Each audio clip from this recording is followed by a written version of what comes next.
8ನೇ ತರಗತಿ ವಿಷಯ ವಿಜ್ಞಾನ ಅಧ್ಯಾಯ ಸೂಕ್ಷ್ಮಜೀವಿಗಳು ಮಿತ್ರ ಮತ್ತು ಶತ್ರು 3ನೇ ಅವಧಿಗೆ ತಮಗೆಲ್ಲರಿಗೂ ಸ್ವಾಗತ. ಮಕ್ಕಳೇ, ಈ ಭಾಗದಲ್ಲಿ ನಾವು ಹಾನಿಕಾರಕ ಸೂಕ್ಷ್ಮಜೀವಿಗಳು, ಮಾನವನಿಗೆ ಸೂಕ್ಷ್ಮಜೀವಿಗಳಿಂದ ಬರುವಂತಹ ರೋಗಗಳು ಯಾವುವು, ಪ್ರಾಣಿಗಳಿಗೆ ಸೂಕ್ಷ್ಮಜೀವಿಗಳಿಂದ ಬರುವಂತಹ ರೋಗಗಳು ಯಾವುವು, ಹಾಗೆಯೇ ಸಸ್ಯಗಳಿಗೆ ಸೂಕ್ಷ್ಮಜೀವಿಗಳಿಂದ ಬರುವಂತಹ ರೋಗಗಳು ಯಾವುವು, ಆಹಾರ ವಿಷಮವಾಗುವಿಕೆಯಲ್ಲಿ ಸೂಕ್ಷ್ಮಾಣುಜೀವಿಗಳ ಪಾತ್ರವೇನು, ಆಹಾರ ಸಂರಕ್ಷಣೆಯಲ್ಲಿ ಸೂಕ್ಷ್ಮಾಣುಜೀವಿಗಳು ಹೇಗೆ ನಮಗೆ ಉಪಯುಕ್ತವಾಗಿವೆ, ಹಾಗೆಯೇ ನೈಟ್ರೋಜನ್ ಸ್ಥಿರೀಕರಣ ಮತ್ತು ನೈಟ್ರೋಜನ್ ಚಕ್ರದಲ್ಲಿ ಸೂಕ್ಷ್ಮಜೀವಿಗಳ ಪಾತ್ರವೇನು ಎಂಬುದರ ಬಗ್ಗೆ ತಿಳಿದುಕೊಳ್ಳೋಣ. ಹಾನಿಕಾರಕ ಸೂಕ್ಷ್ಮಜೀವಿಗಳು, ಮಾನವರಲ್ಲಿ ರೋಗಕ್ಕೆ ಕಾರಣವಾಗುವ ಸೂಕ್ಷ್ಮಜೀವಿಗಳು, ಪ್ರಾಣಿಗಳಿಗೆ ರೋಗ ಉಂಟು ಮಾಡುವ ಸೂಕ್ಷ್ಮಜೀವಿಗಳು, ಸಸ್ಯಗಳಿಗೆ ರೋಗ ಉಂಟು ಮಾಡುವ ಸೂಕ್ಷ್ಮಜೀವಿಗಳು, ಆಹಾರ ವಿಷಮಯವಾಗುವಿಕೆ, ಆಹಾರ ಸಂರಕ್ಷಣೆ, ನೈಟ್ರೋಜನ್ ಸ್ಥಿರೀಕರಣ, ನೈಟ್ರೋಜನ್ ಚಕ್ರ. ಮಕ್ಕಳೇ, 3ನೇ ಅವಧಿಯಲ್ಲಿ ನಾವು ಈ ಕಲಿಕಾಂಶಗಳ ಬಗ್ಗೆ ತಿಳಿದುಕೊಳ್ಳೋಣ. ಮೊದಲಿಗೆ ಹಾನಿಕಾರಕ ಸೂಕ್ಷ್ಮ ಜೀವಿಗಳ ಬಗ್ಗೆ ತಿಳಿಯೋಣ.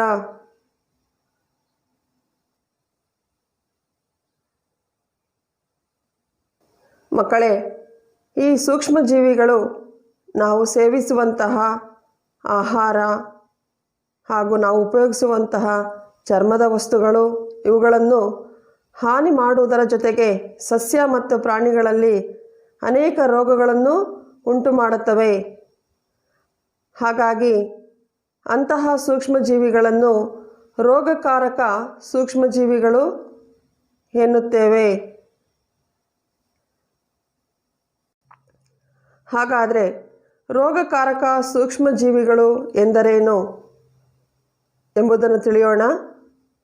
ಮನುಷ್ಯರಲ್ಲಿ, ಸಸ್ಯಗಳಲ್ಲಿ ಮತ್ತು ಪ್ರಾಣಿಗಳಲ್ಲಿ ರೋಗಗಳನ್ನುಂಟು ಮಾಡುವಂತಹ ಸೂಕ್ಷ್ಮಜೀವಿಗಳನ್ನು ರೋಗಕಾರಕ ಜೀವಿಗಳು ಅಥವಾ ರೋಗಕಾರಕ ಸೂಕ್ಷ್ಮಜೀವಿಗಳು ಎನ್ನಲಾಗುತ್ತದೆ.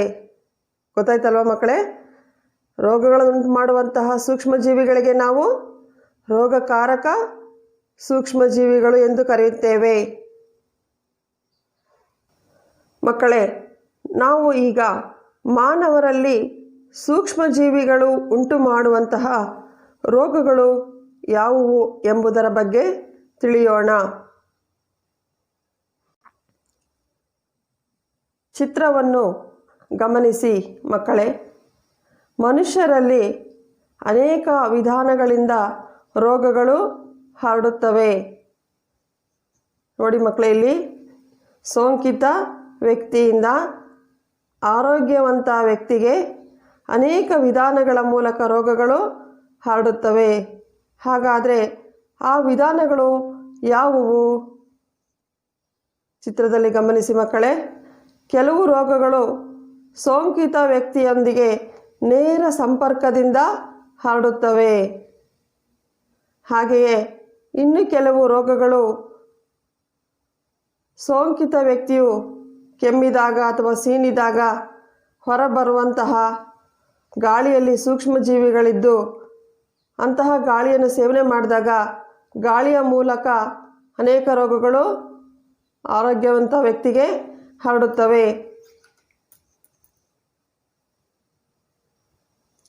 ಹಾಗೆಯೇ ಸೋಂಕಿತ ವ್ಯಕ್ತಿ ಉಪಯೋಗಿಸಿದಂತಹ ಬಟ್ಟೆ ಇಂಥ ವಸ್ತುಗಳನ್ನು ನಾವು ಸಂಪರ್ಕಿಸಿದಾಗ ಪರೋಕ್ಷವಾಗಿ ಅಂದರೆ ಪರೋಕ್ಷ ಸಂಪರ್ಕದ ಮೂಲಕ ಆರೋಗ್ಯವಂತ ವ್ಯಕ್ತಿಗೆ ರೋಗಗಳು ಹರಡುತ್ತವೆ. ಹಾಗೆಯೇ ಆಹಾರದ ಮೂಲಕ ಅನೇಕ ರೋಗಗಳು ಆರೋಗ್ಯವಂತ ವ್ಯಕ್ತಿಗೆ ಹರಡುತ್ತವೆ. ಹಾಗೆಯೇ ಸೊಳ್ಳೆಗಳಂತಹ ಕೀಟಗಳ ಮೂಲಕವೂ ಸಹ ಅನೇಕ ರೋಗಗಳು ಹರಡುತ್ತವೆ. ಹಾಗೆಯೇ ಸಾಕು ಪ್ರಾಣಿಗಳಿಂದಲೂ ಸಹ ಅನೇಕ ರೋಗಗಳು ಹರಡುತ್ತವೆ. ಹೀಗೆ ವಿವಿಧ ವಿಧಾನಗಳ ಮೂಲಕ ಮನುಷ್ಯರಲ್ಲಿ ರೋಗಗಳು ಹರಡುತ್ತವೆ.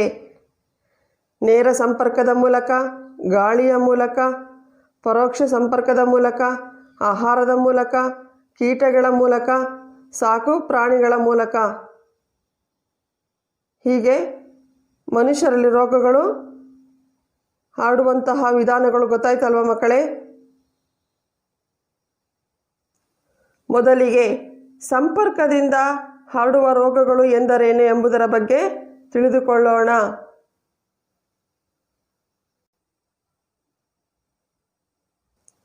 ಸೋಂಕಿತ ವ್ಯಕ್ತಿಯಿಂದ ಆರೋಗ್ಯವಂತ ವ್ಯಕ್ತಿಗೆ ಗಾಳಿ, ನೀರು, ಆಹಾರ ಅಥವಾ ದೈಹಿಕ ಸಂಪರ್ಕದ ಮೂಲಕ ಹರಡುವ ಸೂಕ್ಷ್ಮಜೀವಿ ಕಾಯಿಲೆಗಳಿಗೆ ಸಂಪರ್ಕದಿಂದ ಹರಡುವ ರೋಗಗಳು ಎನ್ನಲಾಗುತ್ತದೆ.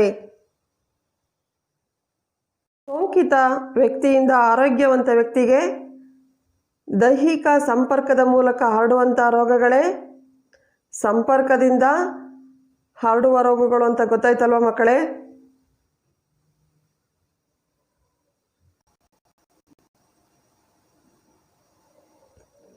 ಮಕ್ಕಳೇ, ಈಗ ನಾವು ಸಂಪರ್ಕದಿಂದ ಹರಡುವಂತಹ ರೋಗಗಳಿಗೆ ಉದಾಹರಣೆಗಳನ್ನು ತಿಳಿಯೋಣ.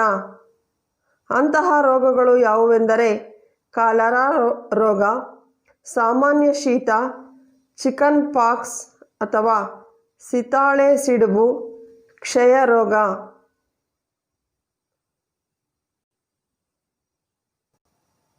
ಮಕ್ಕಳೇ, ನಮಗೆ ನೆಗಡಿ ಬಂದಾಗ ನಾವು ಸೀನುವಾಗ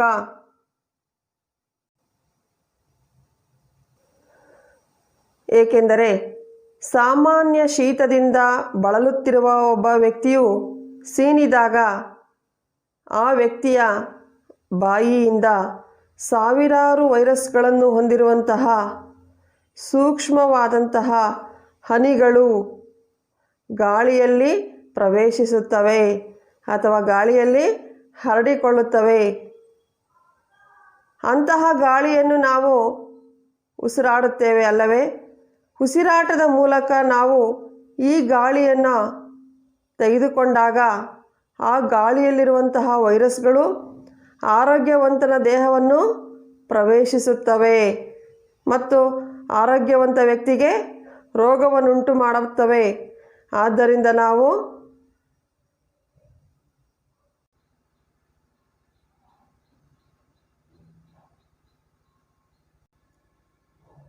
ಬಾಯಿಗೆ ನಾವು ಕರವಸ್ತ್ರವನ್ನು ಕಟ್ಟಿಕೊಳ್ಳಬೇಕೆಂದು ತಿಳಿಯುತ್ತಲ್ಲವೇ? ಕ್ಷಯ ರೋಗ, ಸಾಮಾನ್ಯ ಶೀತದಂತಹ ಅನೇಕ ರೋಗಗಳು ಹೀಗೆ ಗಾಳಿಯ ಮೂಲಕ ಹರಡುತ್ತವೆ.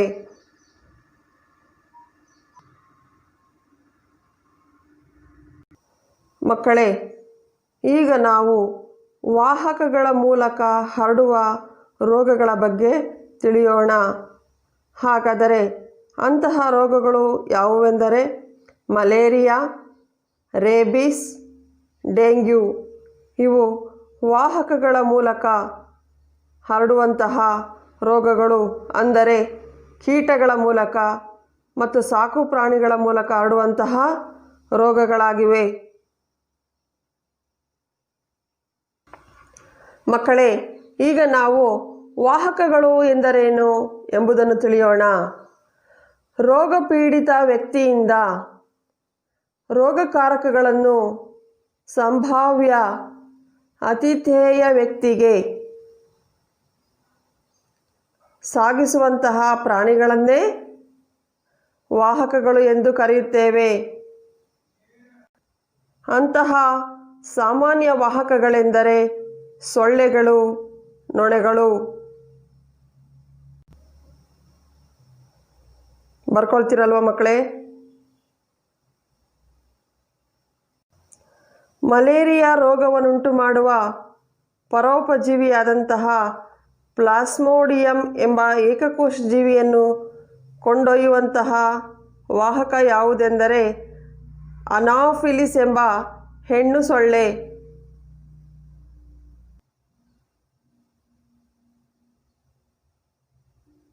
ಹಾಗೆಯೇ ಹೆಣ್ಣು ಈಡಿಸ್ ಈಜಿಪ್ಟ್ ಎಂಬ ಸೊಳ್ಳೆಯು ಡೆಂಗ್ಯೂ ವೈರಸ್ನ ವಾಹಕವಾಗಿದೆ.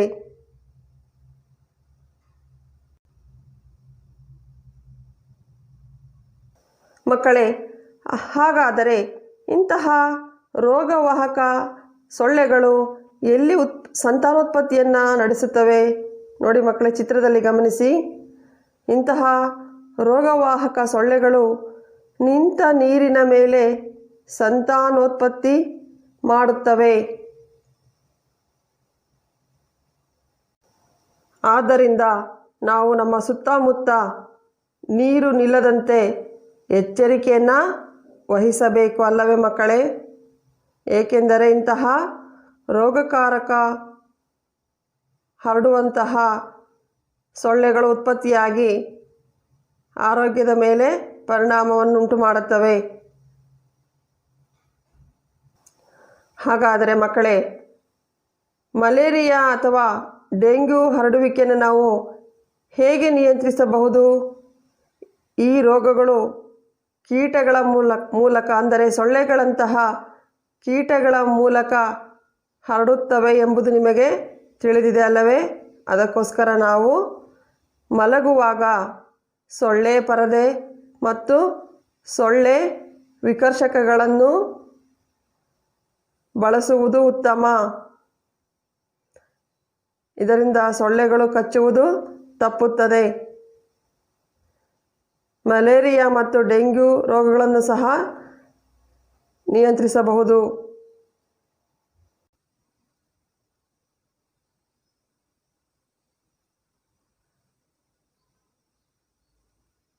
ಹಾಗೆಯೇ ಕೀಟನಾಶಕಗಳನ್ನು ಸಿಂಪಡಿಸುವುದರ ಮೂಲಕವೂ ಸಹ ಸೊಳ್ಳೆಗಳನ್ನು ನಿಯಂತ್ರಿಸಬಹುದು. ನಮ್ಮ ಸುತ್ತಮುತ್ತಲಿನ ಪ್ರದೇಶದಲ್ಲಿ ನಾವು ನೀರು ನಿಲ್ಲದಂತೆ ಎಚ್ಚರಿಕೆಯನ್ನು ವಹಿಸಬೇಕು. ಮಕ್ಕಳೇ, ಈಗ ನಾವು ಗಾಳಿಯ ಮೂಲಕ ಹರಡುವಂತಹ ರೋಗಗಳು ಯಾವುವು ಎಂದು ತಿಳಿಯೋಣ. ಕ್ಷಯರೋಗ, ದಡಾರ, ಸಿತಾಳೆ ಸಿಡುಬು, ಪೋಲಿಯೋ ಇವು ಗಾಳಿಯ ಮೂಲಕ ಹರಡುವಂತಹ ರೋಗಗಳಾಗಿವೆ.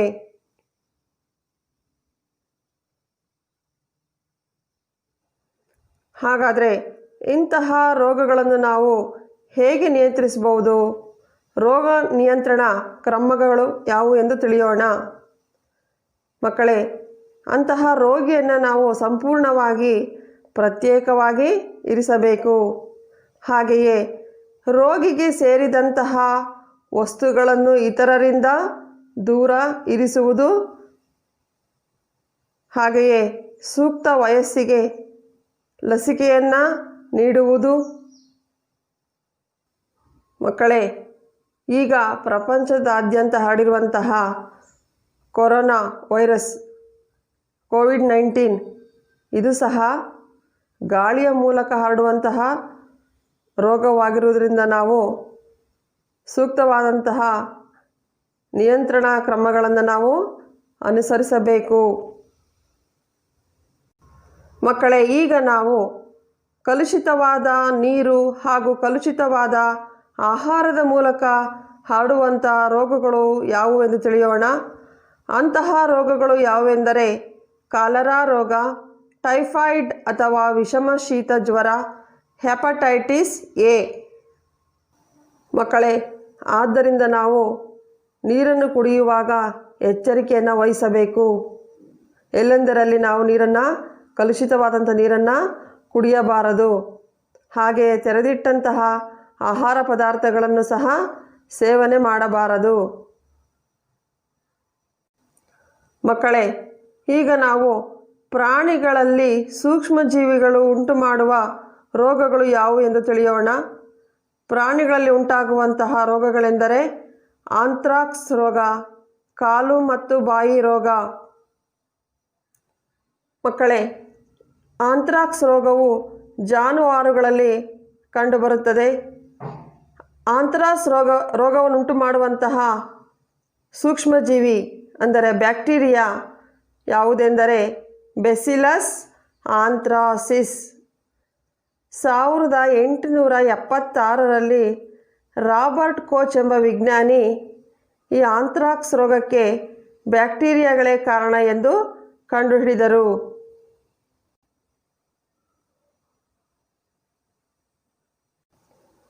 ಮಕ್ಕಳೇ, ಚಿತ್ರದಲ್ಲಿ ಗಮನಿಸಿ. ಜಾನುವಾರುಗಳಿಗೆ ಈ ಆಂಥ್ರಾಕ್ಸ್ ರೋಗವು ಉಂಟಾಗುತ್ತದೆ. ಅದು ಏನು ಆಹಾರವನ್ನು ಸೇವಿಸುವುದಿಲ್ಲ. ಸೂಕ್ತವಾದಂತಹ ಲಸಿಕೆಯನ್ನು ನೀಡುವುದರಿಂದ ಇದನ್ನು ತಡೆಗಟ್ಟಬಹುದು. ಮಕ್ಕಳೇ, ಚಿತ್ರದಲ್ಲಿ ಗಮನಿಸಿ. ಪ್ರಾಣಿಗಳಲ್ಲಿ ಬರುವಂತಹ ಕಾಲು ಬಾಯಿ ರೋಗ ಅಂದರೆ ಜಾನುವಾರುಗಳಿಗೆ ಬಾಯಿಗಳಲ್ಲಿ ಹುಣ್ಣುಗಳಾಗಿರುತ್ತವೆ. ಹಾಗೆಯೇ ಕಾಲುಗಳಲ್ಲಿ ಗೊರಸುಗಳ ಮಧ್ಯೆ ಆಗಿದ್ದು ಅವುಗಳಲ್ಲಿ ಬ್ಯಾಕ್ಟೀರಿಯಾಗಳು ಇರುತ್ತವೆ.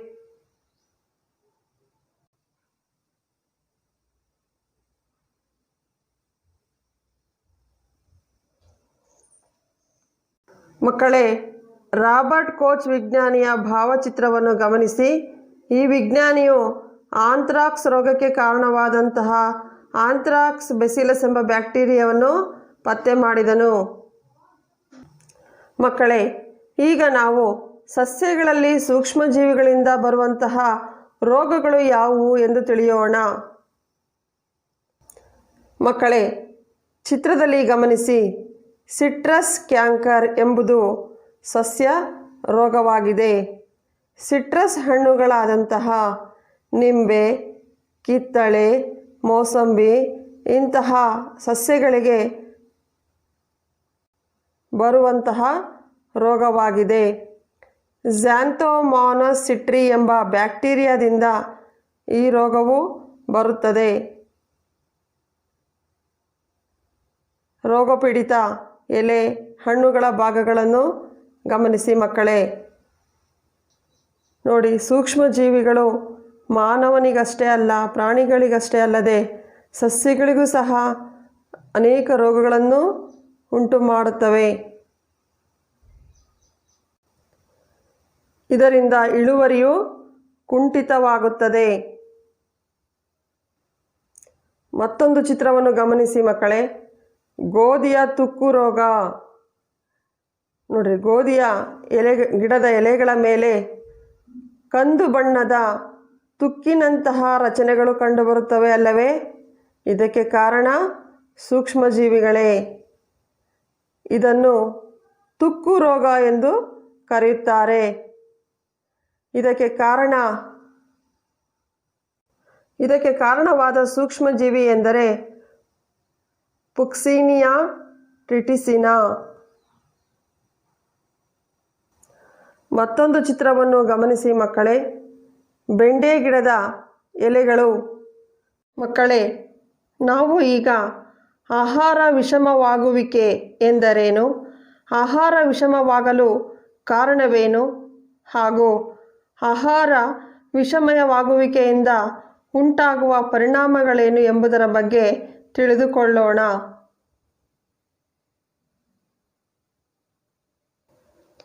ಕೆಲವು ಸೂಕ್ಷ್ಮಜೀವಿಗಳಿಂದಾಗಿ ಹಾಳಾದ ಆಹಾರದ ಸೇವನೆಯಿಂದ ಆಹಾರ ವಿಷಮಯ ಎಂಬ ಪರಿಸ್ಥಿತಿ ಉಂಟಾಗುತ್ತದೆ. ಇದು ಆಹಾರ ಸೇವಿಸಿದ ವ್ಯಕ್ತಿಯಲ್ಲಿ ಗಂಭೀರವಾದ ಕಾಯಿಲೆಯನ್ನು ಹಾಗೂ ಸಾವನ್ನು ಕೂಡ ಉಂಟು ಮಾಡುತ್ತದೆ. ಆಹಾರ ವಿಷಮಯವಾದಂತಹ ಲಕ್ಷಣಗಳು ವ್ಯಕ್ತಿಯಲ್ಲಿ ಕಂಡುಬರುವುದೇನೆಂದರೆ ವಾಂತಿಯಾಗುವುದು, ಭೇದಿಯಾಗುವುದು, ಜ್ವರ ಕಾಣಿಸಿಕೊಳ್ಳುವುದು. ಹೀಗೆ ವಿಷಮಯವಾದ ಆಹಾರವನ್ನು ಸೇವಿಸುವುದರಿಂದ ವ್ಯಕ್ತಿಯಲ್ಲಿ ಇಂತಹ ಲಕ್ಷಣಗಳು ಕಂಡುಬರುತ್ತವೆ. ಮಕ್ಕಳೇ, ಮನೆಗಳಲ್ಲಿ ನಾವು ತಯಾರಿಸಿದಂಥ ಆಹಾರವನ್ನು ಸರಿಯಾಗಿ ಮುಚ್ಚಿಡದೇ ಇದ್ದರೆ ಸೂಕ್ಷ್ಮಾಣುಜೀವಿಗಳಿಂದ ಆಹಾರವು ವಿಷಮಯವಾಗುತ್ತದೆ. ನೊಣಗಳಂತಹ ಕೀಟಗಳು ಆಹಾರ ಪದಾರ್ಥದ ಮೇಲೆ ಕುಳಿತು ಆಹಾರವನ್ನು ವಿಷಮಯವನ್ನಾಗಿ ಮಾಡುತ್ತವೆ. ಅಂತಹ ಆಹಾರವನ್ನು ಸೇವಿಸಿದಾಗ ಹೊಟ್ಟೆಯ ನೋವು, ವಾಂತಿ ಭೇದಿ ಮುಂತಾದ ಲಕ್ಷಣಗಳು ಕಾಣಿಸಿಕೊಳ್ಳುತ್ತವೆ. ಆದ್ದರಿಂದ ನಾವು ರಸ್ತೆ ಬದಿಯಲ್ಲಿ ಮಾರುವಂತಹ ತೆರೆದಿಟ್ಟ ಆಹಾರ ಪದಾರ್ಥಗಳನ್ನು ಸೇವನೆ ಮಾಡಬಾರದು. ಮಕ್ಕಳೇ, ಆಹಾರ ವಿಷಮಯವಾಗುವುದನ್ನು ತಡೆಗಟ್ಟಲು ನಾವು ಅನುಸರಿಸಬೇಕಾದಂಥ ಕ್ರಮಗಳೇನೆಂದರೆ, ಮೊದಲು ನಾವು ಊಟ ಮಾಡುವ ಮೊದಲು ನಮ್ಮ ಕೈಗಳನ್ನು ಸ್ವಚ್ಛವಾಗಿ ತೊಳೆದುಕೊಳ್ಳಬೇಕು. ಏಕೆಂದರೆ ಕೈಯಲ್ಲಿ ಅನೇಕ ಸೂಕ್ಷ್ಮಜೀವಿಗಳು ಇರುತ್ತವೆ. ನಾವು ಅಡಿಗೆ ಮಾಡಲು ಬಳಸುವಂತಹ ಸಂಗ್ರಾಹಕಗಳು ಸ್ವಚ್ಛವಾಗಿರಬೇಕು. ಅಂದರೆ ಸ್ವಚ್ಛವಾಗಿ ತೊಳೆದಿರುವಂತಹ ಪಾತ್ರೆಗಳನ್ನೇ ನಾವು ಅಡಿಗೆ ಮಾಡಲು ಬಳಸಬೇಕು.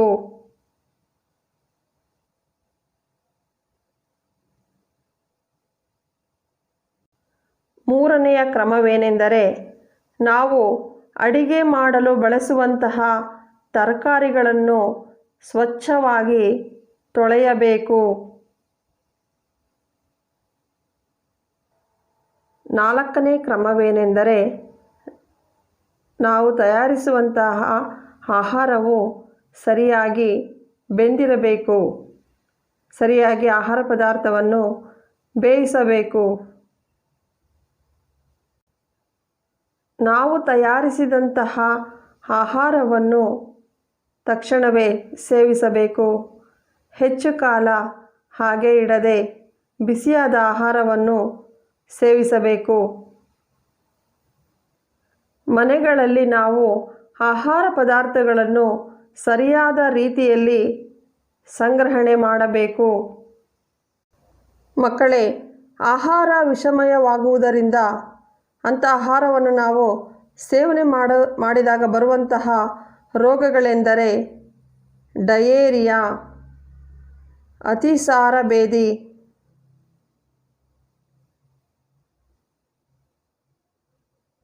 ಹಾಗೆಯೇ ಕಾಲರಾ ರೋಗವು ಸಹ ಕಲುಷಿತವಾದಂತಹ ಆಹಾರ ಸೇವನೆಯಿಂದ ಬರುತ್ತದೆ. ಹಾಗಾದರೆ ನಾವು ಆಹಾರ ಸೇವನೆ ಮಾಡುವಾಗ ಎಚ್ಚರಿಕೆಯನ್ನು ವಹಿಸಬೇಕಲ್ಲವೇ ಮಕ್ಕಳೇ? ಮಕ್ಕಳೇ, ನಾವು ಈಗ ಆಹಾರ ಸಂರಕ್ಷಣೆಯ ಬಗ್ಗೆ ತಿಳಿದುಕೊಳ್ಳೋಣ. ಆಹಾರ ಸಂರಕ್ಷಣೆ ಎಂದರೇನು? ಆಹಾರ ಸಂರಕ್ಷಣೆ ಮಾಡುವಂತಹ ವಿಧಾನಗಳು ಯಾವುವು? ಆಹಾರವನ್ನು ನಾವು ಉತ್ಪಾದನೆ ಮಾಡುವುದು ಎಷ್ಟು ಮುಖ್ಯವೋ, ಆಹಾರವನ್ನು ಸಂರಕ್ಷಣೆ ಮಾಡುವುದು ಸಹ ಅಷ್ಟೇ ಮುಖ್ಯವಾಗಿರುತ್ತದೆ. ಸರಿಯಾದ ರೀತಿಯಲ್ಲಿ ಆಹಾರ ಸಂರಕ್ಷಣೆ ಮಾಡದಿದ್ದರೆ ಆಹಾರವು ಕಲುಷಿತಗೊಂಡು ನಷ್ಟವಾಗುವುದಲ್ಲದೆ ಆರೋಗ್ಯದ ಮೇಲೆ ಪರಿಣಾಮ ಉಂಟು ಮಾಡುತ್ತದೆ. ಆಹಾರವನ್ನು ಸಂರಕ್ಷಿಸುವಂತಹ ಸಾಮಾನ್ಯ ವಿಧಾನಗಳು ಯಾವುವೆಂದರೆ ರಾಸಾಯನಿಕ ವಿಧಾನ, ಅಡುಗೆ ಉಪ್ಪಿನಿಂದ ಸಂರಕ್ಷಣೆ, ಸಕ್ಕರೆಯಿಂದ ಸಂರಕ್ಷಣೆ, ಎಣ್ಣೆ ಮತ್ತು ವಿನೆಗರ್ಗಳಿಂದ ಸಂರಕ್ಷಣೆ, ಶಾಖ ಮತ್ತು ತಂಪು ವಿಧಾನ. ಮಕ್ಕಳೇ, ಆಹಾರವನ್ನು ನಾವು ಸರಿಯಾದ ರೀತಿಯಲ್ಲಿ ಸಂರಕ್ಷಣೆ ಮಾಡದಿದ್ದರೆ ಆಹಾರವು ಉಪಯೋಗಿಸಲು ಯೋಗ್ಯವಾಗಿರುವುದಿಲ್ಲ.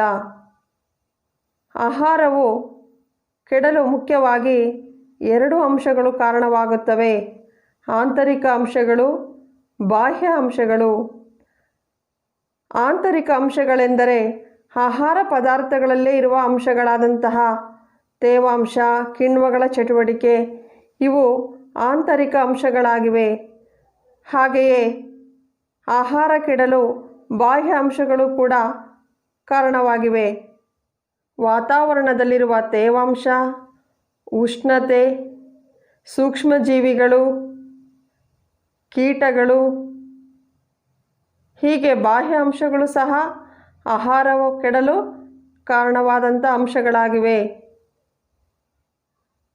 ಹಾಗಾದರೆ ನಾವು ಆಹಾರವನ್ನು ಹೇಗೆ ಕೆಡದಂತೆ ಸಂರಕ್ಷಿಸಬಹುದು?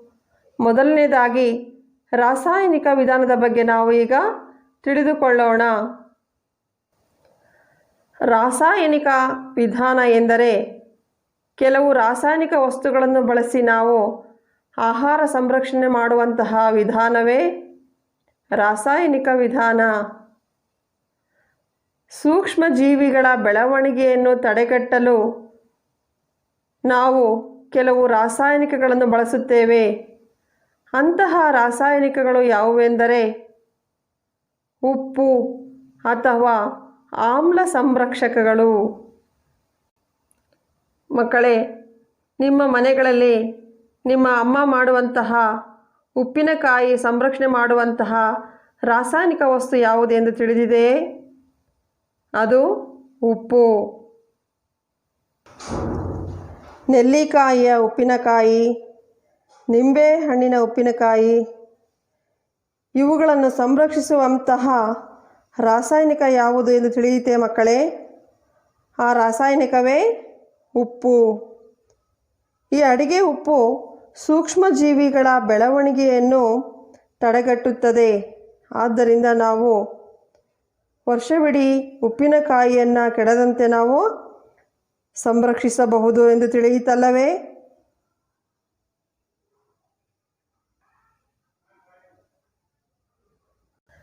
ಮಕ್ಕಳೇ, ಆಹಾರದಲ್ಲಿ ಸೂಕ್ಷ್ಮ ಜೀವಿಗಳ ಬೆಳವಣಿಗೆಯನ್ನು ತಡೆಗಟ್ಟಲು ಸಾಮಾನ್ಯವಾಗಿ ಬಳಸುವಂತಹ ಇಂತಹ ರಾಸಾಯನಿಕಗಳನ್ನು ನಾವು ಆಹಾರ ಸಂರಕ್ಷಕಗಳು ಎಂದು ಕರೆಯುತ್ತೇವೆ. ಏಕೆಂದರೆ ಇವು ಸೂಕ್ಷ್ಮಾಣುಜೀವಿಗಳ ಬೆಳವಣಿಗೆಯನ್ನು ತಡೆಗಟ್ಟಿ ಆಹಾರವನ್ನು ಸಂರಕ್ಷಿಸುತ್ತವೆ.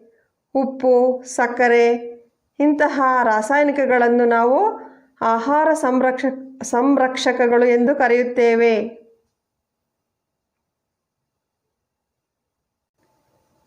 ಆಹಾರ ಸಂರಕ್ಷಕಗಳಿಗೆ ಮತ್ತಷ್ಟು ಉದಾಹರಣೆಗಳೆಂದರೆ ಸೋಡಿಯಂ ಬೆಂಜೋಯೇಟ್ ಮತ್ತು ಸೋಡಿಯಂ ಮೆಟಾಬೈಸಲ್ಫೇಟ್ಗಳನ್ನು ಸಾಮಾನ್ಯವಾಗಿ ಜಾಮ್ಗಳು ಮತ್ತು ಹಣ್ಣಿನ ರಸಗಳ ಹಾಳಾಗುವಿಕೆಯನ್ನು ತಡೆಗಟ್ಟಲು ಬಳಸುತ್ತಾರೆ. ಚಿತ್ರವನ್ನು ಗಮನಿಸಿ ಮಕ್ಕಳೇ. ಇಂತಹ ಹಣ್ಣಿನ ರಸಗಳಲ್ಲಿರುವಂಥ ರಾಸಾಯನಿಕಗಳೆಂದರೆ ಸೋಡಿಯಂ ಬೆಂಜೋಯೇಟ್, ಸೋಡಿಯಂ ಮೆಟಾಬೈಸಲ್ಫೇಟ್ಗಳಾಗಿರುತ್ತವೆ. ಈ ಚಿತ್ರವನ್ನು ಗಮನಿಸಿ ಮಕ್ಕಳೇ. ಅಡಿಗೆ ಉಪ್ಪಿನಿಂದ ಮೀನುಗಳನ್ನು ಸಂರಕ್ಷಿಸುವುದು. ಮೀನುಗಳಿಗೆ ಉಪ್ಪನ್ನು ಸವರಿ ಅವುಗಳನ್ನು ಒಣಗಿಸಿ ಸಂರಕ್ಷಣೆ ಮಾಡುವುದನ್ನು ನೀವು ನೋಡಿರ್ತೀರಿ ಅಲ್ಲವೇ? ಹಾಗಾದರೆ ಆ ಮೀನುಗಳಿಗೆ ಉಪ್ಪನ್ನು ಏಕೆ ಲೇಪನ ಮಾಡುತ್ತಾರೆ ಎಂದು ತಿಳಿಯಿತಲ್ಲವೇ? ಮೀನುಗಳನ್ನು ಕೆಡದಂತೆ ಹೆಚ್ಚು ಕಾಲ ಸಂರಕ್ಷಣೆ ಮಾಡಲು. ಹಾಗೆಯೇ ಆಹಾರ ಸಂರಕ್ಷಿಸಲು ಬಳಸುವ ಮತ್ತೊಂದು ರಾಸಾಯನಿಕವೆಂದರೆ ಸಕ್ಕರೆ. ಸಕ್ಕರೆಯಿಂದಲೂ ಸಹ ನಾವು ಆಹಾರವನ್ನು ಹೆಚ್ಚು ಕಾಲ ಕೆಡದಂತೆ ಸಂರಕ್ಷಣೆ ಮಾಡಬಹುದು. ಚಿತ್ರವನ್ನು ಗಮನಿಸಿ ಮಕ್ಕಳೇ. ಜಾಮ್, ಜೆಲ್ಲಿ, ರಸಗುಲ್ಲ, ಜಾಮೂನ್ ಇವುಗಳನ್ನು ಸಂರಕ್ಷಿಸುವಂತಹ ರಾಸಾಯನಿಕ ಯಾವುದು ತಿಳಿಯಿತೆ ನಿಮಗೆ? ಆ ರಾಸಾಯನಿಕವೇ ಸಕ್ಕರೆ. ನಿಮ್ಮ ಮನೆಗಳಲ್ಲಿ ಮಾಡಿದಂತಹ ಸಿಹಿ ತಿಂಡಿ ಅಥವಾ ಸಿಹಿ ಪದಾರ್ಥಗಳು ಬೇಗನೆ ಕೆಡುವುದಿಲ್ಲ. ಏಕೆಂದರೆ ಅವುಗಳಲ್ಲಿರುವ ಸಕ್ಕರೆಯು ಸೂಕ್ಷ್ಮಾಣುಜೀವಿಗಳ ಬೆಳವಣಿಗೆಯನ್ನು ತಡೆಗಟ್ಟುವುದರಿಂದ ಸಿಹಿ ಪದಾರ್ಥಗಳು ಬೇಗನೆ ಕೆಡುವುದಿಲ್ಲ ಎಂದು ತಿಳಿಯಿತಲ್ಲವೇ? ಸಕ್ಕರೆಯು ಆಹಾರದಲ್ಲಿನ ತೇವಾಂಶದ ಪ್ರಮಾಣವನ್ನು ಕಡಿಮೆ ಮಾಡುವುದರ ಮೂಲಕ ಆಹಾರವನ್ನು ಹಾಳು ಮಾಡುವ ಬ್ಯಾಕ್ಟೀರಿಯಾದ ಬೆಳವಣಿಗೆಯನ್ನು ತಡೆಗಟ್ಟುತ್ತದೆ.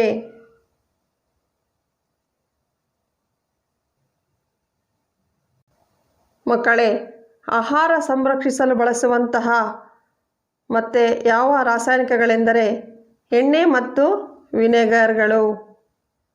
ನೀವು ಆಗಲೇ ಉಪ್ಪಿನಕಾಯಿಯನ್ನು ಗಮನಿಸಿದ್ದೀರಲ್ಲವೇ? ಅಲ್ಲಿ ಎಣ್ಣೆ ಮತ್ತು ವಿನೆಗರ್ಗಳನ್ನು ಸಹ ಬಳಸುತ್ತಾರೆ. ಕಾರಣ ಇವು ಸಹ ಸೂಕ್ಷ್ಮಾಣುಜೀವಿಗಳ ಬೆಳವಣಿಗೆಯನ್ನು ತಡೆಗಟ್ಟುವುದರಿಂದ ಆಹಾರ ಸಂರಕ್ಷಣೆ ಮಾಡುತ್ತವೆ.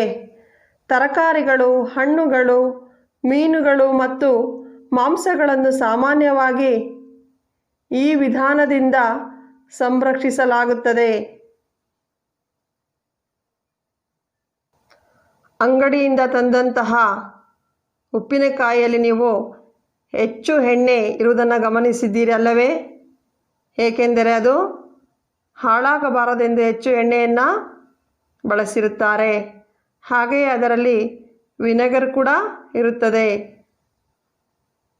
ಇದು ಸೂಕ್ಷ್ಮಜೀವಿಗಳ ಬೆಳವಣಿಗೆಯನ್ನು ತಡೆಗಟ್ಟಿ ಹೆಚ್ಚು ಕಾಲ ಆ ಉಪ್ಪಿನಕಾಯಿಯು ಕೆಡದಂತೆ ಸಂರಕ್ಷಣೆ ಮಾಡುತ್ತದೆ. ಮಕ್ಕಳೇ, ಆಹಾರ ಸಂರಕ್ಷಣೆ ಮಾಡುವ ಮತ್ತೊಂದು ವಿಧಾನವೆಂದರೆ ಶಾಖ ವಿಧಾನ. ಅಂದರೆ ಆಹಾರ ಪದಾರ್ಥಗಳನ್ನು ಬಿಸಿ ಮಾಡುವುದರಿಂದ ಅಥವಾ ಅವುಗಳಿಗೆ ಶಾಖ ಕೊಡುವುದರಿಂದ ನಾವು ಕೆಡದಂತೆ ಸಂರಕ್ಷಣೆ ಮಾಡಬಹುದು. ಆಹಾರ ಪದಾರ್ಥಗಳನ್ನು ಬಿಸಿ ಮಾಡುವುದರಿಂದ ಅವುಗಳಲ್ಲಿರುವ ಅನೇಕ ಹಾನಿಕಾರಕ ಸೂಕ್ಷ್ಮಜೀವಿಗಳು ನಾಶವಾಗುತ್ತವೆ ಮತ್ತು ಆಹಾರ ಹಾಳಾಗುವುದನ್ನು ತಡೆಗಟ್ಟುತ್ತದೆ. ಹಾಗಾದರೆ ಶಾಖ ವಿಧಾನದಿಂದ ನಾವು ಆಹಾರವನ್ನು ಹೇಗೆ ಸಂರಕ್ಷಿಸಬಹುದು? ಹಾಗೆ ನಿಮ್ಮ ಮನೆಗಳಲ್ಲಿ ನಿಮ್ಮ ಅಮ್ಮ ಮಾಡುವಂತಹ ಸಾಂಬಾರು ಇವುಗಳನ್ನು ಏಕೆ ಕುದಿಸುತ್ತಾರೆ ಎಂದು ತಿಳಿಯುತ್ತಲ್ಲವೇ ಮಕ್ಕಳೇ?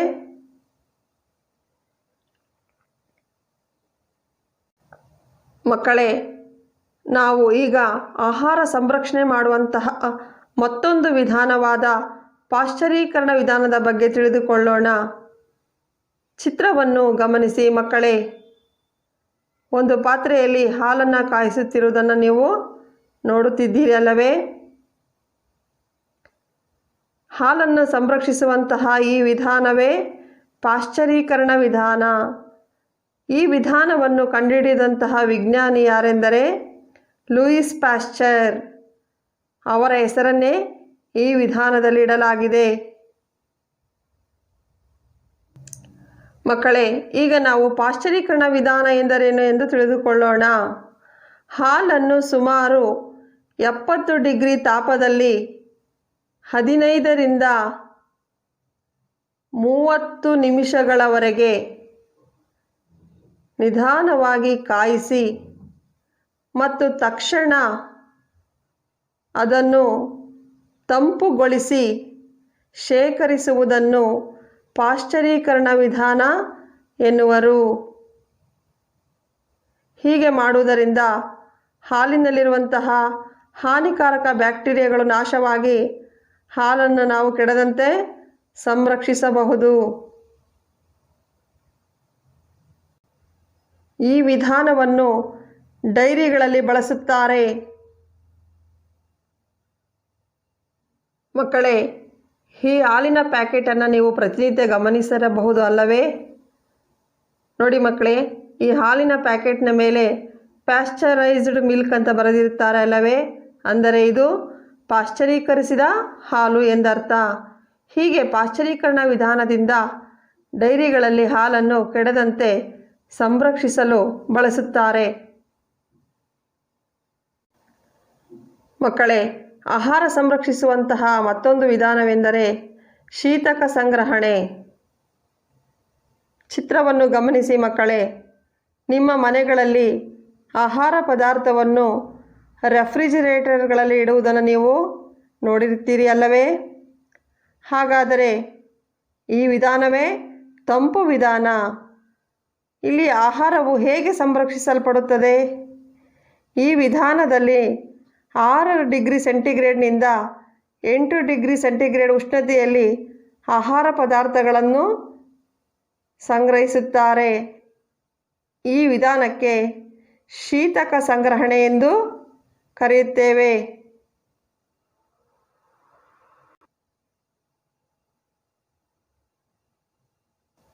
ಮಕ್ಕಳೇ, ಆಹಾರ ಸಂರಕ್ಷಣೆ ಮಾಡುವಂತಹ ಮತ್ತೊಂದು ವಿಧಾನವೆಂದರೆ ಪೊಟ್ಟಣ ಕಟ್ಟುವಿಕೆ. ಸಂಗ್ರಹಣೆ ಮತ್ತು ಪೊಟ್ಟಣ ಕಟ್ಟುವಿಕೆ ಇತ್ತೀಚಿನ ದಿನಗಳಲ್ಲಿ ನೀವು ನೋಡಿರುತ್ತೀರಿ ಮಕ್ಕಳೇ. ಆಹಾರವನ್ನು ಪೊಟ್ಟಣ ಕಟ್ಟುವಿಕೆ ಗಮನಿಸಿರುತ್ತೀರಿ.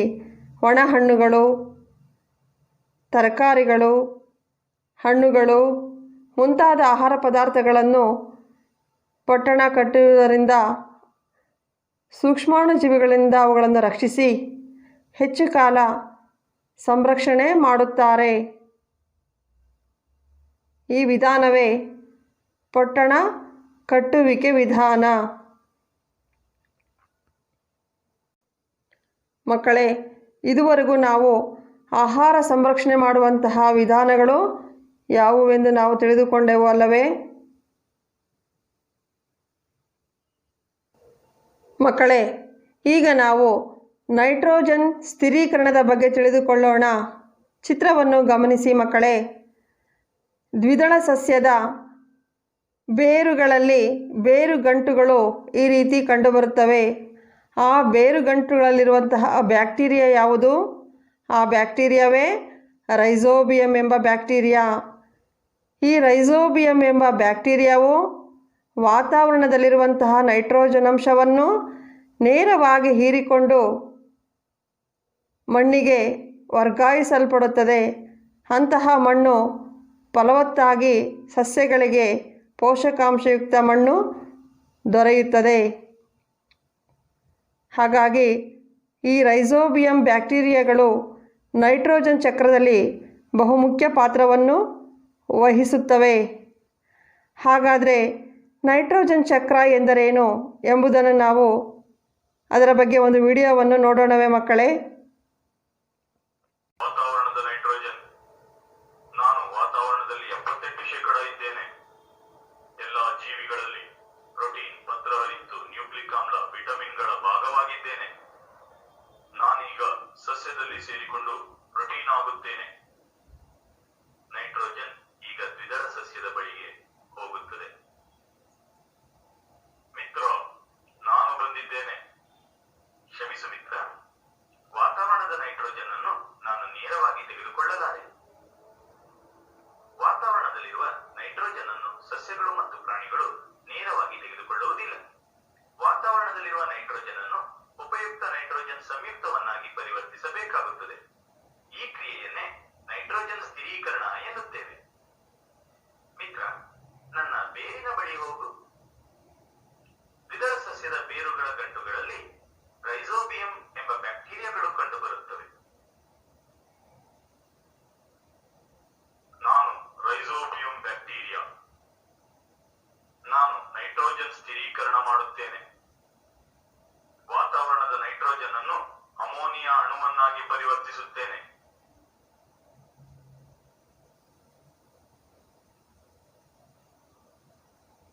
ನಾನು ನೈಟ್ರೀಕರಣ ಬ್ಯಾಕ್ಟೀರಿಯಾ.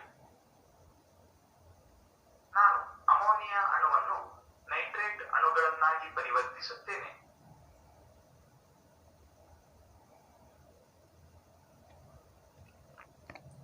ಮಳೆಗಾಲದ ಸಂದರ್ಭದಲ್ಲಿ ಆಕಾಶದಲ್ಲಿ ಮಿಂಚು ಉಂಟಾದಾಗ ಅಪಾರ ಪ್ರಮಾಣದ ಶಕ್ತಿ ಬಿಡುಗಡೆಯಾಗಿ ನೈಟ್ರೋಜನ್ ಸಂಯುಕ್ತಗಳು ಉಂಟಾಗುತ್ತವೆ.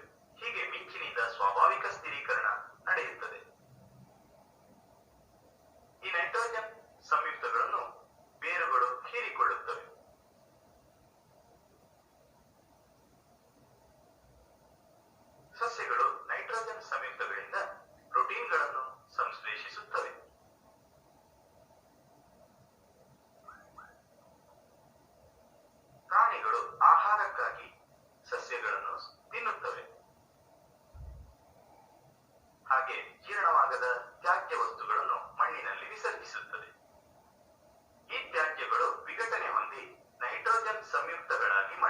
ಸೇರುತ್ತವೆ. ಇವುಗಳಲ್ಲಿ ಸ್ವಲ್ಪ ನೈಟ್ರೋಜನ್ ಸಂಯುಕ್ತಗಳು ಸಸ್ಯಗಳಿಂದ ಹೀರಲ್ಪಡುತ್ತವೆ.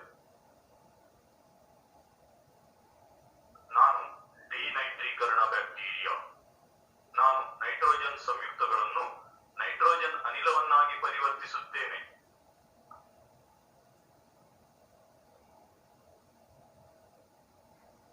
ನಾನು ಪುನಃ ವಾತಾವರಣಕ್ಕೆ ಸೇರಿಕೊಂಡೆ. ವಾತಾವರಣದ ನೈಟ್ರೋಜನ್ ಅನಿಲ ಬ್ಯಾಕ್ಟೀರಿಯಾಗಳಿಂದ ನೈಟ್ರೋಜನ್ ಸ್ಥಿರೀಕರಣ ಉಂಟಾಗುತ್ತದೆ. ಬ್ಯಾಕ್ಟೀರಿಯಾಗಳಿಂದ ಅವುಗಳು ನೈಟ್ರೋಜನ್ ಸಂಯುಕ್ತಗಳಾಗಿ ಮಣ್ಣನ್ನು ಸೇರಿಕೊಳ್ಳುತ್ತವೆ. ಮಿಂಚಿನಿಂದ ನೈಟ್ರೋಜನ್ ಸ್ಥಿರೀಕರಣ ಉಂಟಾಗಿ ಪುನಃ ಮಣ್ಣಿಗೆ ನೈಟ್ರೋಜನ್ ಸಂಯುಕ್ತಗಳು ಸೇರಿಕೊಳ್ಳುತ್ತವೆ. ಮಣ್ಣಿನ ನೈಟ್ರೋಜನ್ ಸಂಯುಕ್ತಗಳು ಸಸ್ಯಗಳಿಂದ ಹೀರಲ್ಪಡುತ್ತವೆ.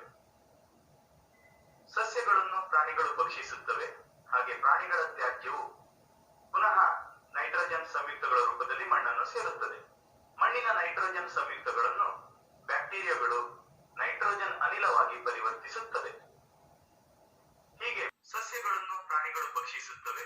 ಹಾಗೆ ಪ್ರಾಣಿಗಳ ತ್ಯಾಜ್ಯವು ಪುನಃ ನೈಟ್ರೋಜನ್ ಸಂಯುಕ್ತಗಳ ರೂಪದಲ್ಲಿ ಮಣ್ಣನ್ನು ಸೇರುತ್ತದೆ. ಮಣ್ಣಿನ ನೈಟ್ರೋಜನ್ ಸಂಯುಕ್ತಗಳನ್ನು ಬ್ಯಾಕ್ಟೀರಿಯಾಗಳು ನೈಟ್ರೋಜನ್ ಅನಿಲವಾಗಿ ಪರಿವರ್ತಿಸುತ್ತದೆ. ಹೀಗೆ ಮತ್ತೊಮ್ಮೆ ನೈಟ್ರೋಜನ್ ವಾತಾವರಣವನ್ನು ಸೇರಿಕೊಳ್ಳುತ್ತದೆ. ಈ ರೀತಿಯಾಗಿ ನೈಟ್ರೋಜನ್ ಧಾತುವಿನ ಜೈವಿಕ ಹಾಗೂ ಅಜೈವಿಕ ಘಟಕಗಳ ನಡುವಿನ ಚಕ್ರೀಯ ಚಲನೆಯನ್ನು ನೈಟ್ರೋಜನ್ ಚಕ್ರ ಎನ್ನುತ್ತೇವೆ. ಮಕ್ಕಳೇ, ನೈಟ್ರೋಜನ್ ಚಕ್ರದಲ್ಲಿ ಸೂಕ್ಷ್ಮ ಜೀವಿಗಳ ಪಾತ್ರವೇನೆಂಬುದನ್ನು ನೀವು ತಿಳಿದುಕೊಂಡಿರಲ್ಲವೇ? ವಾತಾವರಣದಲ್ಲಿರುವಂತಹ ನೈಟ್ರೋಜನ್ ನೇರವಾಗಿ ಬ್ಯಾಕ್ಟೀರಿಯಾಗಳಿಂದ ಸ್ಥಿರೀಕರಣಗೊಂಡು ಪುನಃ ಅದು ವಾತಾವರಣಕ್ಕೆ ನೈಟ್ರೋಜನ್ ಅನಿಲವಾಗಿ ಹಿಂದಿರುಗಿಸಲು ಹೇಗೆ ಬ್ಯಾಕ್ಟೀರಿಯಾಗಳು ಪ್ರಮುಖ ಪಾತ್ರವನ್ನು ವಹಿಸುತ್ತವೆ? ನೈಟ್ರೋಸೋಮನಾಸ್, ನೈಟ್ರೋ ಬ್ಯಾಕ್ಟರ್, ಸೂಡೋಮಾನಸ್, ಅಮೋನೀಕರಣ ಬ್ಯಾಕ್ಟೀರಿಯಾಗಳು ಈ ನೈಟ್ರೋಜನ್ ಚಕ್ರದಲ್ಲಿ ಮುಖ್ಯ ಪಾತ್ರವನ್ನು ವಹಿಸುತ್ತವೆ. ಮಕ್ಕಳೇ, ಇದುವರೆಗೂ ನಾವು ಸೂಕ್ಷ್ಮಜೀವಿಗಳಿಂದ ನಮಗೆ ಎಷ್ಟು ಉಪಯೋಗವಿದೆ ಎಂಬುದನ್ನು ತಿಳಿದುಕೊಂಡೆವು. ಅವುಗಳಿಂದಾಗುವಂತಹ ಪ್ರಯೋಜನಗಳಿಂದ ನಾವು ಸೂಕ್ಷ್ಮಜೀವಿಗಳನ್ನು ಮಿತ್ರ ಎಂದು ಕರೆಯಬಹುದು ಅಲ್ಲವೇ? ಮಕ್ಕಳೇ, ಈ ಸುಂದರವಾದ ಭೂಮಿಯಲ್ಲಿ ಸೂಕ್ಷ್ಮಜೀವಿಗಳಿಂದ ನಮಗೆ ಎಷ್ಟು ಉಪಯೋಗವಿದೆಯೋ ಅಷ್ಟೇ ಅವುಗಳಿಂದಲೂ ಅಪಾಯ ಕೂಡ ಇದೆ ಅಲ್ಲವೇ?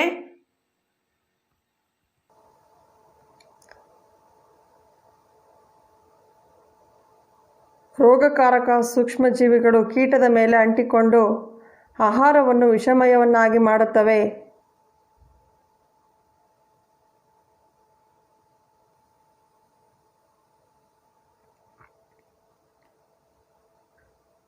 ಅಂಥ ಆಹಾರ ಪದಾರ್ಥವನ್ನು ಸೇವಿಸಿದಾಗ ಸೂಕ್ಷ್ಮಜೀವಿಗಳು ದೇಹವನ್ನು ಪ್ರವೇಶಿಸಿ ರೋಗವನ್ನುಂಟು ಮಾಡುತ್ತವೆ.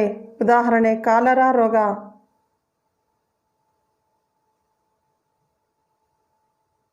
ಸೊಳ್ಳೆಗಳಿಂದ ಅನೇಕ ರೋಗಗಳು ಉಂಟಾಗುತ್ತವೆ. ಅವುಗಳ ದೇಹದಲ್ಲಿ ಹಾನಿಕಾರಕ ಸೂಕ್ಷ್ಮಜೀವಿಗಳಿದ್ದು ಕಚ್ಚಿದಾಗ ಮಾನವನ ದೇಹವನ್ನು ಪ್ರವೇಶಿಸಿ ರೋಗಗಳನ್ನುಂಟು ಮಾಡುತ್ತವೆ.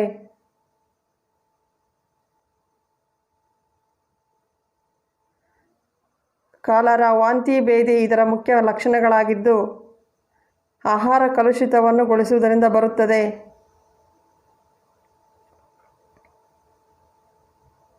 ಸಾಕು ಪ್ರಾಣಿಗಳಲ್ಲಿ ಸಹ ಅನೇಕ ರೋಗಗಳನ್ನು ಸೂಕ್ಷ್ಮಾಣುಜೀವಿಗಳು ಉಂಟು ಮಾಡುತ್ತವೆ. ಕಾಲರಾ, ವಿಷಮ ಶೀತ ಜ್ವರ, ಹೆಪಟೈಟಿಸ್ ಎಂಬ ಅನೇಕ ರೋಗಗಳನ್ನು ಸಹ ಉಂಟು ಮಾಡುತ್ತವೆ. ಗಾಳಿಯಿಂದ ಅನೇಕ ಸೂಕ್ಷ್ಮಜೀವಿಗಳು ಹರಡಿ ಮಾನವನಲ್ಲಿ ಕ್ಷಯ ಮುಂತಾದ ರೋಗಗಳನ್ನು ಉಂಟು ಮಾಡುತ್ತವೆ.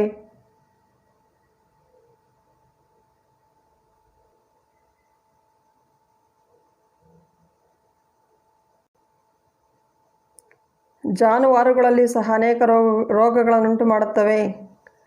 ಕಾಲುಬಾಯಿ ರೋಗ,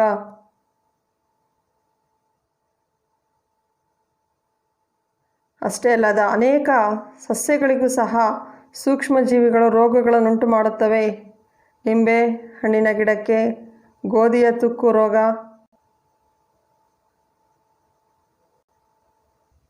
ಹೀಗೆ ಮಾನವನಲ್ಲಿ ಅನೇಕ ರೋಗಗಳನ್ನು ಉಂಟು ಮಾಡುವುದರಿಂದ ಸೂಕ್ಷ್ಮಾಣುಜೀವಿಗಳು ನಮಗೆ ಶತ್ರುವಾಗಿವೆ. ಹಾಗಾದರೆ ಮಕ್ಕಳೇ, ಈ ಅಧ್ಯಾಯದಲ್ಲಿ ಸೂಕ್ಷ್ಮಜೀವಿಗಳು ನಮಗೆ ಹೇಗೆ ಮಿತ್ರವಾಗಿವೆ, ಹಾಗೆಯೇ ನಮಗೆ ಹೇಗೆ ಶತ್ರುವಾಗಿವೆ ಎಂಬುದು ತಿಳಿಯಿತಲ್ಲವೇ? ಮಕ್ಕಳೇ, ಇದುವರೆಗೂ ನಾವು ಭಾಗ 3ರಲ್ಲಿ ಹಾನಿಕಾರಕ ಸೂಕ್ಷ್ಮಜೀವಿಗಳು, ಮಾನವರಲ್ಲಿ ರೋಗಕ್ಕೆ ಕಾರಣವಾಗುವಂತಹ ಸೂಕ್ಷ್ಮಜೀವಿಗಳು, ಪ್ರಾಣಿಗಳಿಗೆ ರೋಗ ಉಂಟು ಮಾಡುವ ಸೂಕ್ಷ್ಮಜೀವಿಗಳು, ಸಸ್ಯಗಳಿಗೆ ರೋಗ ಉಂಟು ಮಾಡುವ ಸೂಕ್ಷ್ಮಜೀವಿಗಳು, ಆಹಾರ ವಿಷಮಯವಾಗುವಿಕೆ, ಆಹಾರ ಸಂರಕ್ಷಣೆ, ನೈಟ್ರೋಜನ್ ಸ್ಥಿರೀಕರಣ ಮತ್ತು ನೈಟ್ರೋಜನ್ ಚಕ್ರದ ಬಗ್ಗೆ ತಿಳಿದುಕೊಂಡೆವು. ಮತ್ತೆ ಮುಂದಿನ ಅಧ್ಯಾಯದಲ್ಲಿ ಭೇಟಿಯಾಗೋಣ ಮಕ್ಕಳೇ. ಧನ್ಯವಾದಗಳು.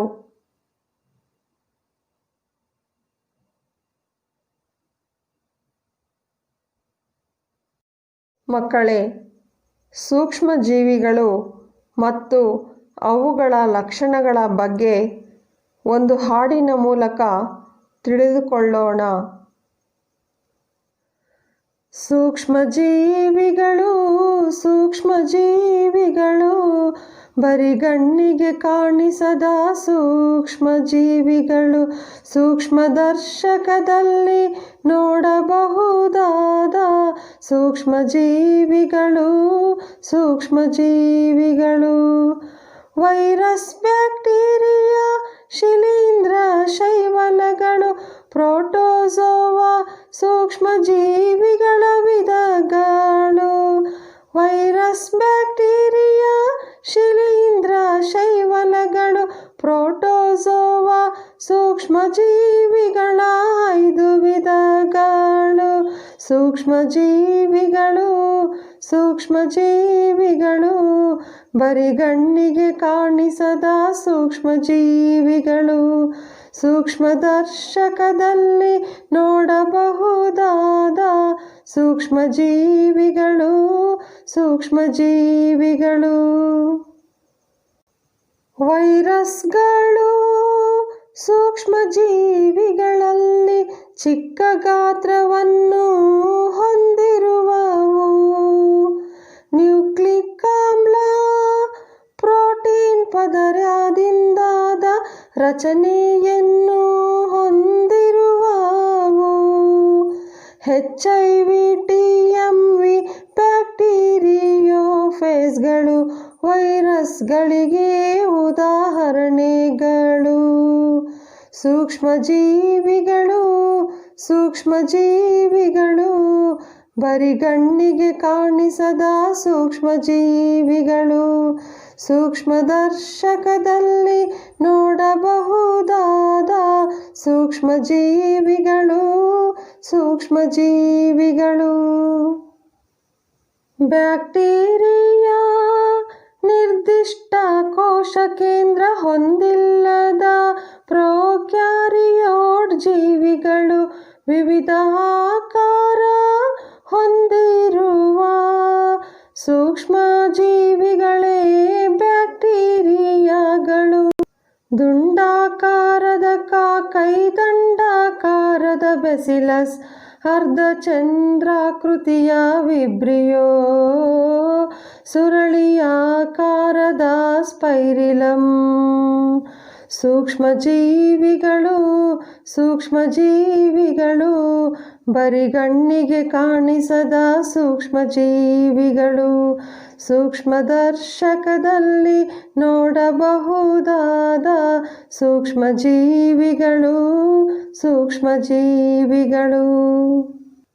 ಪ್ರೋಟೋಜೋವಾ ಏಕಕೋಶೀಯ ಯೂಕ್ಯಾರಿಯೋಟ್ ಸೂಕ್ಷ್ಮಜೀವಿಗಳು.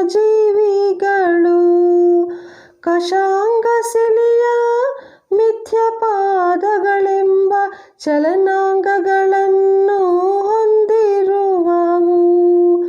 ಅಮೀಬಾ ಯುಗ್ಲಿನ ಪ್ಯಾರಾಮೀಸಿಯಂ ಪ್ರೋಟೋಜೋವಾಗಳಿಗೆ ಉದಾಹರಣೆಗಳು. ಸೂಕ್ಷ್ಮಜೀವಿಗಳು ಬರಿಗಣ್ಣಿಗೆ ಕಾಣಿಸದ ಸೂಕ್ಷ್ಮಜೀವಿಗಳು, ಸೂಕ್ಷ್ಮದರ್ಶಕದಲ್ಲಿ ನೋಡಬಹುದಾದ ಸೂಕ್ಷ್ಮಜೀವಿಗಳು. ಶೈವಲಗಳು ದ್ಯುತಿ ಸಂಶ್ಲೇಷಣೆ ನಡೆಸುವಂಥ ಸೂಕ್ಷ್ಮಜೀವಿಗಳು. ನೀರು ತೇವವಾದ ಮಣ್ಣು ಹಾಗೂ ಬಂಡೆಗಳ ಮೇಲೆ ಜೀವಿಸುವವು.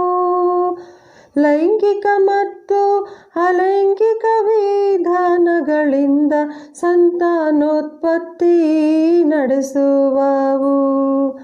ಕ್ಲೆಮಿಡೋಮಾನಸ್, ವಾಲ್ವಾಕ್ಸ್, ಸ್ಪೈರೋಗೈರ, ಯುಲೋಥ್ರಿಕ್ಸ್ ಶೈವಲಗಳಿಗೆ ಉದಾಹರಣೆಗಳು. ಸೂಕ್ಷ್ಮಜೀವಿಗಳು ಬರಿಗಣ್ಣಿಗೆ ಕಾಣಿಸದ ಸೂಕ್ಷ್ಮಜೀವಿಗಳು, ಸೂಕ್ಷ್ಮದರ್ಶಕದಲ್ಲಿ ನೋಡಬಹುದಾದ ಸೂಕ್ಷ್ಮಜೀವಿಗಳು. ಶಿಲೀಂಧ್ರಗಳು ಯೂಕ್ಯಾರಿಯೋಟ್ ಜೀವಕೋಶಗಳನ್ನು ಹೊಂದಿರುವವು. ಶಿಲೀಂಧ್ರಗಳ ಕೋಶಭಿತ್ತಿ ಕೈಟಿನ್ ಎಂಬ ವಸ್ತುವಿನಿಂದ ಮಾಡಲ್ಪಟ್ಟಿರುವುದು. ಶಿಲೀಂಧ್ರಗಳು ಬೀಜಕಗಳ ಉತ್ಪಾದನೆಯಿಂದ ಸಂತಾನೋತ್ಪತ್ತಿ ಮಾಡುವವು. ರೈಜೋಪಸ್, ಆಸ್ಟರ್ಜಿಲ್ಲಸ್, ಪೆನ್ಸಿಲಿಯಂ ಈಸ್ಟ್ ಶಿಲೀಂಧ್ರಗಳಿಗೆ ಉದಾಹರಣೆಗಳು. ಸೂಕ್ಷ್ಮಜೀವಿಗಳು ಬರಿಗಣ್ಣಿಗೆ ಕಾಣಿಸದ ಸೂಕ್ಷ್ಮಜೀವಿಗಳು, ಸೂಕ್ಷ್ಮದರ್ಶಕದಲ್ಲಿ ನೋಡಬಹುದಾದ ಸೂಕ್ಷ್ಮಜೀವಿಗಳು.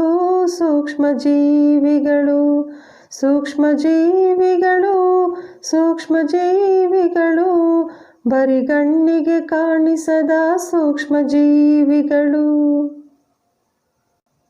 ಧನ್ಯವಾದಗಳು.